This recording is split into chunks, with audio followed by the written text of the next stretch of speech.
বাংলাদেশি মুসলিম শিল্পীদের কলকাতার সিনেমায় কাজ করতে হলে বাংলাদেশে হিন্দু সম্প্রদায়ের ওপর কথিত নির্যাতনের বিরুদ্ধে প্রকাশ্যে প্রতিবাদ করতে হবে এমন শর্ত দিয়ে বোমা ফাটিয়েছেন বিজেপি নেতা ও রাজ্যসভার সাংসদ শৌমিক ভট্টাচার্য।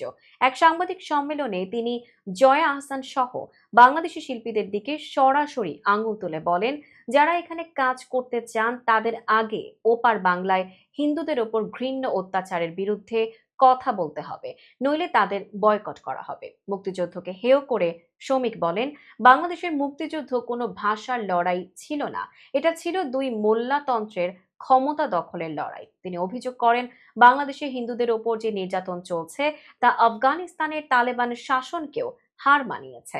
অন্য ধর্মের মানুষকে তুলে নিয়ে বিয়ে, ধর্মান্তর এবং নির্যাতনের ঘটনা এখন সেখানে নিত্য নৈমিত্তিক। শমিক প্রশ্ন তোলেন, জয়া আহসান কেন প্রতিবাদ করবেন না? তার হিন্দু দর্শক ওপার বাংলাতেও রয়েছেন। তিনি যদি জয়া ভাদুরী হতেন তবে আলাদা কথা ছিল, কিন্তু তিনি জয়া আহসান। এপারের মাটি থেকে কাজ করতে হলে তাকে প্রতিবাদ করতেই হবে।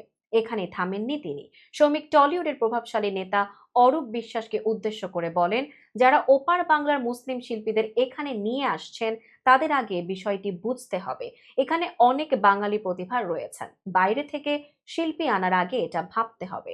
বাংলাদেশের অভিনেতা চঞ্চল চৌধুরীর প্রসঙ্গ টেনে শৌমিক দাবি করেন, তিনি এখন গৃহবন্দী অবস্থায় জীবনযাপন করছেন।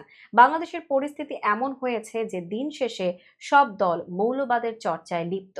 তার এই মন্তব্য টলিপাড়ায় মিশ্র প্রতিক্রিয়া তৈরি করেছে।